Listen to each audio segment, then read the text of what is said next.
Depois nós tivemos aí Sixers e Nets se enfrentando. Um duelo disputado lá no lindíssimo Barclays Center. Sempre falo que pra mim é o piso mais bonito da NBA. É o piso de quadra mais bonito. Adoro o piso do Barclays Center. E, por incrível que pareça, deu Brooklyn. Né? Brooklyn, que é outro time aí que tá tancando sem a intenção de tancar.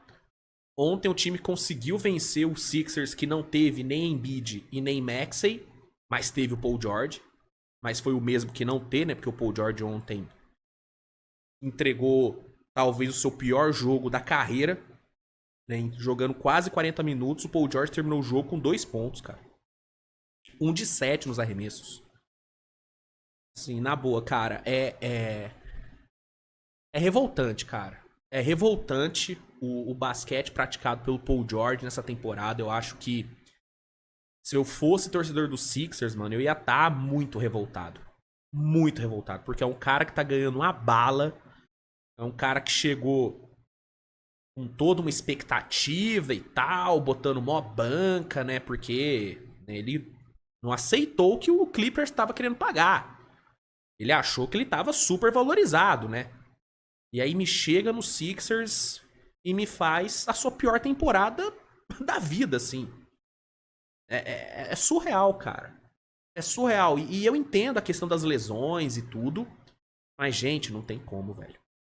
Um cara do tamanho do Paul George, que ganha a grana que ele ganha, não dá pra entregar um jogo de 2 pontos contra o Brooklyn Nets. Não dá. Não dá. É inadmissível, mano. É inadmissível. E, sinceramente, mano, se eu sou o Sixers, eu já começo a cogitar a possibilidade de trocar o Paul George no off-season.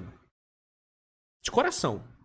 Porque qual que é o indicativo de que ele vai voltar a jogar o que um dia ele já jogou?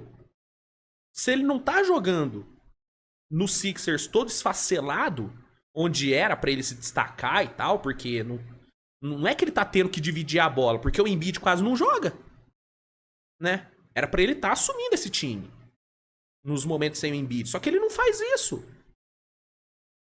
Num jogo contra o Brooklyn Nets, com ele sendo o único foco do ataque dos Sixers, ele entregou esse jogo ridículo. Então, eu sinceramente, eu se sou o Sixers, já começo sim a planejar a troca do Paul George.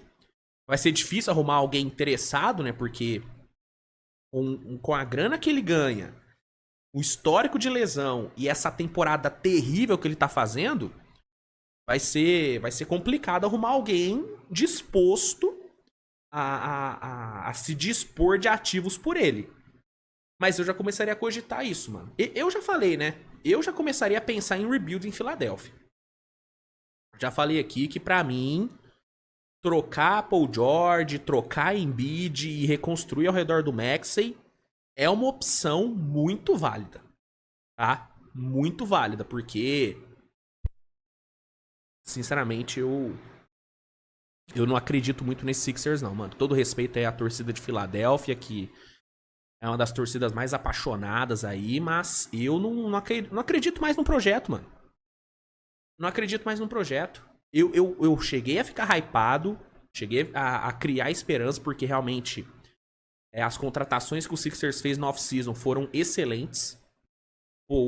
Pegar o Paul George era uma boa. Era uma boa, né? Apesar do preço alto, ele era um cara muito cobiçado, né? A renovação do Maxey foi muito boa. Chegada do Yabusele, contratação do Caleb Martin, que já foi embora, né? Mas na época era boa. Eric Gordon, sabe? Fez um bom draft. McCain e tal. Então, a Dembona. Então, eu acreditei. Eu acreditei nesses Sixers. Só que a realidade, mano, é que é um time que não vai. Não vai. A gente tá em fevereiro. Chegando aí no final de fevereiro. E o Sixers tem 20 vitórias na temporada, gente. Porra. Tá entendendo? É surreal. Um time que muitos colocavam podendo brigar no topo da conferência. Eu, inclusive, achei que ia brigar no topo da conferência. é um time que talvez nem vá pra play-in nessa temporada. Tendo o Nick Nurse no comando, né? Então, cara, é muito triste ver o que tá acontecendo em Filadélfia e é muito revoltante ver o que o Paul George não tá jogando. É revoltante, cara. Né? Ontem foi assim. Ontem foi pra acabar. Eu até vi uma postagem, não me lembro quem fez, mas comparando o jogo do Paul George com o jogo do Bronny. O Bronny ontem, jogando 7 minutos, produziu mais do que o Paul George produziu em 37. Sim, isso é bizarro, mano. Isso é bizarro. Nossa, mano, eu estaria muito puto se fosse torcedor dos Sixers. Mas muito puto. Enfim, não jogou nada, os únicos que jogaram mesmo foram o Grimes e o Kelly Oubre, né, que combinaram para 60 pontos, carregaram ali o time. Mas, do outro lado, o Brooklyn foi muito melhor, assim, coletivamente o Brooklyn funcionou super bem. Cam Johnson, Claxton, D'Angelo principalmente, foram muito bem. O banco ali do Brooklyn teve alguns destaques, né? O Trendle Watford, principalmente, jogou bem. Darren Sharp também fez um jogo interessante. E merecidamente saiu com a vitória. Venceu por 196, 20ª vitória. Cara, o Brooklyn Nets tem o mesmo número de vitórias que o Philadelphia. Cara, isso é inacreditável, mano. Isso é inacreditável. Surreal, mano. Realmente surreal. Enfim, vitória do Brooklyn, mais uma derrota aí pro Sixers e... Desesperador. Desesperador a situação do nosso querido Philadelphia. Bizarro, mano. Realmente bizarro.